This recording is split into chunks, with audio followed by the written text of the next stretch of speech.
तो आज का हमारा क्वेश्चन है what is vector processing and array processing, जो कि हमारा कंप्यूटर ऑर्गेनाइजेशन के एग्जाम में हमेशा पूछा जाता है। ठीक, तो एग्जाम की दृष्टि से काफ़ी मोस्ट इंपॉर्टेंट है। ठीक, तो इसे हम डिस्कस करने वाले हैं। ठीक है, तो vector processing and array processing are techniques used in computer organisation to handle multiple data elements simultaneously improving performance. ठीक है, यानी कि vector processing and array processing ये जो है हमारी दो टेक्निक हैं। ठीक है, तो ये हमारे कंप्यूटर ऑर्गेनाइजेशन में यूज की जाती हैं। ठीक, क्यों यूज की जाती हैं? जो मल्टीपल डाटा एलिमेंट्स है, ठीक है, उन्हें एक साथ यूज करने के लिए, ठीक, इन्हें यूज किया जाता है, जिससे जो हमारा सिस्टम यानी कंप्यूटर सिस्टम जो है, ठीक है, उसकी परफॉर्मेंस है इंक्रीज हो जाए और वो अच्छे से वर्क कर पाए। ठीक है, तो ये तरीके अपनाए जाते हैं जिससे वो और फास्ट तरीके से वर्क कर पाए। ठीक है, तो देखते हैं कैसे ये किस प्रकार से वर्क करती हैं।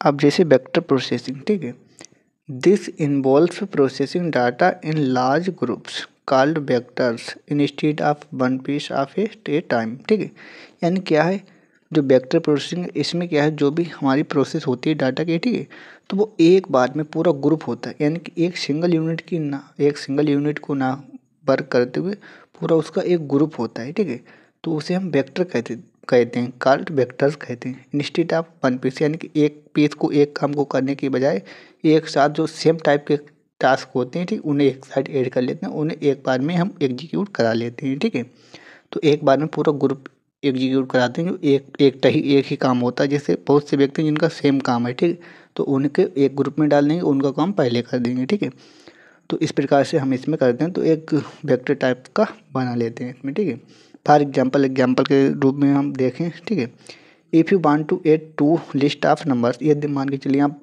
कोई नंबर है, ठीक, उन नंबर की दो लिस्ट हैं, ठीक, उन्हें आप ऐड कराना चाहते हैं। ठीक है, तो vector processing allow you to add all corresponding elements at once speeding of calculation. ठीक है, तो यहाँ पर क्या है, वेक्टर प्रोसेसिंग है वो आपको एक ऐसी परमिशन दे देगा, ठीक है, जिससे आप एक ही बार में दोनों लिस्ट को ऐड कर पाएँ। ठीक, और आपकी कैलकुलेशन की स्पीड जो है वो फास्ट हो जाए। ठीक है, तो इस प्रकार से हम वेक्टर प्रोसेसिंग का यूज करके इजीली से लिस्ट को ऐड कर सकते हैं। ठीक है, इसके बाद है एरे प्रोसेसिंग। इसमें क्या है, this refers to handling data arranged in multi dimensional array, यानी कि इसमें क्या है, जो हमारा जो भी इसमें डाटा हैंडल किया जाता है, ठीक, वो अरेंज किया जाता है मल्टी डायमेंशनल एरे में। ठीक है, उसे मान के चलिए जो वेक्टर प्रोसेसिंग वो सिंगल डायमेंशनल एरे में मान के चलिए एग्जीक्यूट होता है। ठीक है, और जो हमारा मल्टी डायमेंशन, ठीक, उसमें एक सिंगल लाइन होती है, इसमें हमारी double line, triple line, four line, ठीक, इस प्रकार से हमारा डाटा होता है। ठीक, वो अरेंज किया जाता है। ठीक है, it enables operation on large data set. ठीक, अब देखिए ये हमें इनेबल करता है। ठीक है, यानी कि जो भी हम ऑपरेशन परफॉर्म करते हैं तो उसका पूरा एक डाटा सेट होता है। ठीक है,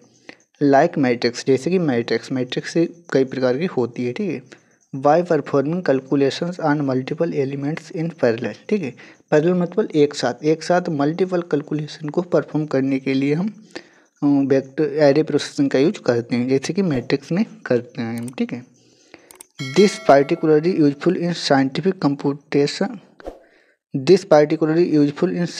कंप्यूटिंग एंड इमेज प्रोसेसिंग। ठीक है, तो ये विशेष रूप से हमारी जो साइंटिफिक कंप्यूटेशन यानी कि साइंटिफिक कैलकुलेशन जो होती है उसमें और इमेज को प्रोसेस करने में इसका यूज होता है एरे प्रोसेसिंग का। ठीक है, तो ये बहुत ही बढ़िया टेक्निक है। ठीक है, in the last we can say, last में हम कह सकते हैं both methods aim to enhance performance by processing multiple data items simultaneously. ठीक है, तो हम ये कह सकते हैं कि जो हमारी दोनों technique vector processing array processing दोनों टेक्निक हैं, दोनों का उद्देश्य एक ही है। ठीक है, वो क्या है, हमारे जो सिस्टम उसकी परफॉर्मेंस को इंक्रीज करना। ठीक है, और एक साथ बहुत सारे डेटा आइटम को एग्जीक्यूट कराना। ठीक है, दोस्तों यदि ये वीडियो पसंद आए तो लाइक शेयर करें और चैनल पे पहली बार तो सब्सक्राइब करें। Thank you.